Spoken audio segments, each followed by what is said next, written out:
السلام علیکم ناظرین، عامر میاں اور ایسٹرو موجودہ ہفتہ 28 نومبر سے 4 دسمبر 2011 کا احوال بتانے کے لیے پہلے حصے میں آپ کے سامنے حاضر ہیں۔ اور اس ہفتے کا جو اہم ایونٹ جو ہے وہ محرم الحرام کا آغاز ہے، اور ہمیشہ کی طرح جو ہمارے دشمن ہیں اور خاص طور پہ پاکستان کے جو دشمن ہیں ان کی سازشیں عروج پہ ہیں، اور ہمیں اس عشرہ کے دوران ہی نہیں بلکہ کوشش کرنی چاہیے زیادہ سے زیادہ، لیکن خاص طور پہ اس عشرہ کے دوران میں صبر، امن اور اخوت کا مظاہرہ کر کے دشمنوں کے اور خاص طور پہ جو تخریب کار عناصر ہیں ان کے ناپاک عزائم کو ہمیں ناکام بنانا ہوگا۔ اور اس کے لیے میری آپ کی جو ہے وہ کوشش نہیں، ہمیں اجتماعی کوششوں سے کام لینا ہوگا، اور یقینی طور پر مالک جو ہے وہ ہماری مدد کرے گا، چونکہ مالک کا فرمان ہے کہ جو بھی میرا بندہ محنت کرتا ہے، کوشش کرتا ہے، اس کو میں کامیابی عطا فرماتا ہوں۔ اللہ تعالیٰ ہمارا اور ہمارے سارے ملک پاکستان کا حامی ناصر ہو۔ اس کے ساتھ ہی شروع کرتے ہیں ہم موجودہ ہفتے کا آغاز۔ برج حمل ایریز، موجودہ ہفتے کا عمومی جائزہ۔ آپ کا حاکم ستارہ مریخ 12 نومبر سے 31 دسمبر آپ کے درجے کے چھٹے گھر میں رہتے ہوئے آپ کی صلاحیتوں کو بڑھا سکے گا، جبکہ احساس ذمہ داری کے باعث آپ کو اعلیٰ منصب کا حصول بھی ممکن ہو سکے گا۔ ان اثرات کے دوران آپ کو دوسروں کی ماتحتی میں اہم کاموں کی انجام دہی کی وجہ سے آپ کا حوصلہ بڑھ سکے گا۔ علاوہ ازیں اپنے سینئر افراد کی جانب سے آپ کی حوصلہ افزائی بھی ہو سکے گی۔ آپ کی صحت بہتر ہونے کی وجہ سے جو آپ کے ملازمتی جو پریشانیاں ہیں یا ملازمتی جو رکاوٹیں ہیں ان کا خاتمہ ہو سکے گا۔ 2 اور 3 دسمبر کو شمس مریخ تربیع کے زیر اثر آپ کی صحت بگڑنے کا خدشہ سامنے آ سکتا ہے، اس لیے قبل از وقت ہی احتیاطی تدابیر اختیار کرنے کی کوشش کیجیے گا۔ جب آپ کوشش کریں گے تو یقینی طور پر آپ کی توقعات بھی پوری ہوں گی، اپنے عزیز و اقارب سے آپ کے مراسم بھی بہتر ہوں گے، اور آپ کی شخصیت بھی مزید پرکشش ہو سکے گی۔ موجودہ ہفتے کا تفصیلی جائزہ۔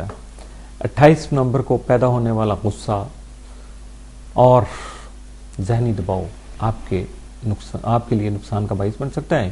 29 نومبر کو نئی سرمایہ کاری کا رجحان آپ کے معمولات پر حاوی رہے گا۔ 30 نومبر کو اپنے فرائض کی ادائیگی کے دوران آپ کو حاضر دماغی سے کام لینا ہوگا۔ 1 دسمبر کو آپ اپنے آپ کو بہت پرسکون محسوس کریں گے۔ 2 دسمبر کو ملنے والی کوئی بری خبر بھی آپ کو ذہنی طور پر متاثر نہیں کر سکے گی۔ 3 دسمبر کو ذمہ داریاں نبھانے کی کوشش کیجیے گا۔ 4 دسمبر کو نجی امور میں کامیابی نصیب ہو سکے گی، جس سے آپ بہت زیادہ مطمئن اور پرسکون نظر آئیں گے۔ موجودہ ہفتے میں آپ کے لیے سعد اثرات کا حامل دن تو کوئی نہیں ہے، جبکہ منفی اثرات کے جو حامل دن ہیں وہ 2 اور 4 دسمبر کے ہو سکتے ہیں۔ برج ثور ٹورس، موجودہ ہفتے کا عمومی جائزہ۔ آپ کا حاکم ستارہ زہرہ 27 نومبر تا 20 دسمبر آپ کے درجے کے 9ویں گھر میں رہتے ہوئے آپ کی طبیعت میں سخاوت و ہمدردی کے جذبات پیدا کر سکے گا، اور اعلیٰ تعلیم کے حصول میں آسانی پیدا ہونے کے علاوہ آپ کو ذہنی ارتقا بھی حاصل ہو سکے گا۔ علاوہ ازیں ادب سے رشتہ مزید مضبوط ہونے کے علاوہ آپ کی سوچوں میں بھی گہرائی پیدا ہو سکے گی۔ 28 اور 29 نومبر کو زہرہ مشتری تثلیث کے باعث آپ کی سماجی حیثیت بہت مستحکم ہوگی، اور آپ کسی اہم تقریب کا انعقاد بھی کر سکتے ہیں۔ اس کے علاوہ آپ میں سخاوت اور فیاضی کے علاوہ صلہ رحمی کے جذبات فروغ پا سکیں گے۔ 1 اور 2 دسمبر کو زہرہ پلوٹو کران کے زیر اثر آپ کو اپنے خاص مقاصد کے تحت مشترکہ امور میں نہ صرف کامیابی کا حصول ممکن ہوگا بلکہ اپنے مقاصد سے آپ کی وابستگی مزید گہری بھی ہو سکے گی۔ موجودہ ہفتے کا تفصیلی جائزہ۔ 28 نومبر کو شرپسند عناصر کی ریشہ دوانیوں سے بچنے کی کوشش کیجیے گا۔ 29 نومبر کو بے روزگار افراد تلاش معاش میں سرگرداں رہیں گے۔ 30 نومبر کو حالات طے شدہ شیڈول کے مطابق ہی نظر آئیں گے۔